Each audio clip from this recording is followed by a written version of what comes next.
Hace mucho tiempo, en uno de los primeros libros de la Biblia, hay una profecía muy interesante. Dice Génesis capítulo 3, versículo 15: Y pondré enemistad entre ti y la mujer, entre tu simiente y la simiente suya.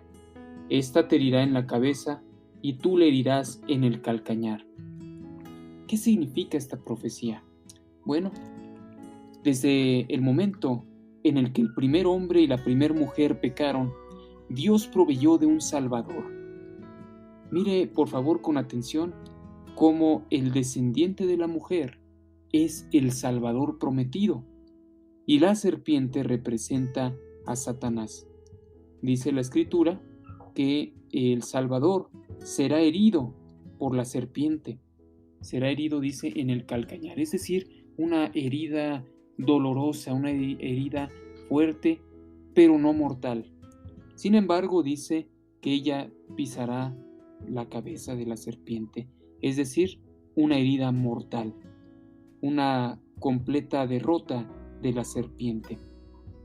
Esto tiene su cumplimiento en el momento de la crucifixión de Jesús. Muy buenos días, nuevamente damos gracias a Dios por este tiempo de reflexión en su palabra, y hoy estamos estudiando Lucas capítulo 23, casi estamos terminando el Evangelio de Lucas, pero estamos viendo el versículo 44 al 49. Estos versículos siguen hablando del momento de la cruz de Jesús. Específicamente hoy veremos el momento de la muerte de Jesús. Y veremos grandes señales que acompañan este momento y que se cumplen para confirmar que Él es el Salvador esperado. Él es aquel de quien dijo Dios, ese descendiente que vendría de la mujer, es decir, del ser humano, para derrotar completamente el ministerio de Satanás. Bien, vamos a ver lo que dice Lucas 23, 44 al 49.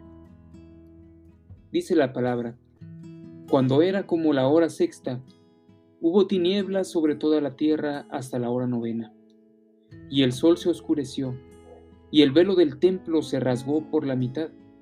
Entonces Jesús, clamando a gran voz, dijo: Padre, en tus manos encomiendo mi espíritu. Y habiendo dicho esto, expiró.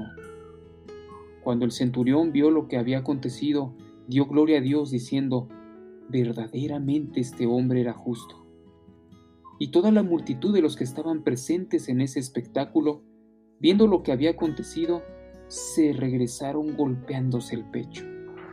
Pero todos sus conocidos y las mujeres que le habían seguido desde Galilea estaban lejos mirando estas cosas. Amén. Mire, por favor, con mucha atención todas estas señales que describe Lucas, que ocurrieron en el momento que estaba ya muriendo el Señor Jesús. Dice primeramente que cuando era como la hora sexta, hubo tinieblas sobre la tierra. Dice que el sol se oscureció. ¿Cuál es la hora sexta? Bueno, tenemos que recordar que el horario del día judío comienza a las 6 de la mañana. Es decir, la hora sexta es las 12 del mediodía y la hora novena son las 3 de la tarde. Mira qué interesante señal, de las 12 del mediodía a las 3 de la tarde hubo oscuridad en la tierra. El sol se oscureció. Un eclipse solar dura unos minutos, pero esta oscuridad que llenó la tierra duró 3 horas. Imagínate qué impresionante debió ser estar en ese momento. Algo estaba ocurriendo asombroso, sorprendente. La creación misma estaba manifestando que algo estaba ocurriendo. También dice aquí que el velo se rasgó por la mitad. ¿A cuál velo se refiere? Bueno, recuerda que Dios había mandado a construir un tabernáculo, es decir, un lugar donde descendería la presencia misma de Dios para tener contacto con el ser humano, y no cualquiera podía entrar al lugar santísimo. Había un velo que tapaba el lugar santo y el lugar santísimo, lo dividía, y ese velo pues nadie lo podía traspasar, porque aquel que lo traspasara moriría. Dios se encargaría de eliminarlo por su desobediencia. Sin embargo, queridos amigos, ese velo, dice aquí en la Escritura, se rompió, se partió por la mitad. Alguien podría pensar, bueno, estaba ya desgastado, era un velo muy viejo, quizás pues se empezó a abrir desde abajo, ¿verdad? Y en ese momento se rasgó de abajo para arriba. Pero dice Marcos capítulo 15, verso 38, Marcos 15, 38, que se abrió el velo de arriba hacia abajo, ¿sí? De arriba hacia abajo, de una forma inusual, totalmente nadie lo había podido provocar así. Fue pues una señal que Dios estaba dando. ¿Qué nos quería decir con eso? Pues que ya no iba a estar Dios en ese lugar. Ya no iba a estar Dios, ya no iba a descender ahí la presencia de Dios en ese lugar, en el templo de Jerusalén. Recuerdas que una de las enseñanzas de Jesús en Juan capítulo 4 es que la adoración es en espíritu y en verdad. Y Dios quiere que le adoremos en espíritu, porque ya no iba a ser en un lugar, dijo Jesús, ni en Jerusalén, ni en ningún otro monte, sino la adoración ahora va a ser en espíritu. Porque también dice la Escritura, queridos amigos, que aquellos que hemos creído en Jesús como nuestro Señor y Salvador, somos templo del Espíritu Santo. Ahora el Espíritu Santo habitaría dentro de aquellos que hemos creído en Jesús. Ya no necesitaba el templo de Jerusalén. Por eso se rasga el velo y es una muestra más de que Jesús es el Salvador, el Hijo de Dios. Otra cosa más que sucedió no está descrita aquí en Lucas, pero lo describe Mateo, capítulo 27, verso 51. Dos cosas. Dice que la tierra tembló y las rocas se partieron en ese momento. Se abrieron también los sepulcros, dice Mateo 27, 52, y muchos salieron a la vida. Gente que había muerto, gente que amaba a Dios, muchos de ellos salieron a la vida y se manifestaron en la ciudad una vez que Jesús resucitó. ¡Qué impresionante!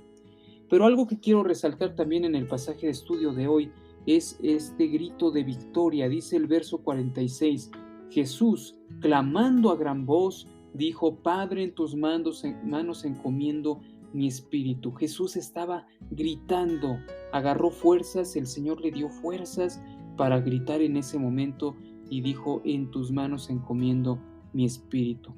Dice que habiendo dicho esto, expiró. Vemos una riqueza en el Evangelio de Mateo, capítulo 27, verso 50, donde dice que clamó a gran voz, es decir, gritó. Pero también vemos en Juan 19:30 parte de lo que gritó. Y Jesús gritó, consumado es. Es decir, se cumplió en ese momento todo lo que se dijo de Jesús cientos de años antes. Se cumplió lo que Él prometió, ¿verdad? Él prometió dar salvación, Él prometió perdón de los pecados. Se cumple todo eso en ese momento. En ese momento, en el momento en el que Él es el maldito por Dios, siendo el hombre más justo de todo el universo, Él se convierte en la maldición que nos correspondía pagar a nosotros. Consumado es, dice el Señor Jesús. Se cumple todo lo que Él está prometiendo en ese momento. Él paga en ese momento por el pecado de toda la humanidad. Cuando dice esto, cuando grita esto, este gran grito de victoria, porque por fin se cumplió y se pagó, en ese momento expiró. Dice Juan, inclinó su cabeza y exhaló el espíritu, ¿verdad? Muestra de la naturaleza humana de Jesús, espíritu y cuerpo. Y bueno, en ese momento paga el Señor Jesús por los pecados tuyos y míos. Lo más interesante no es que murió, sino que vamos a ver que Jesús resucitó de entre los muertos. Eso es impresionante. Así que te animo que sigas estudiando conmigo Lucas, estamos por terminarlo, y reflexiones sobre el sacrificio que hizo Jesús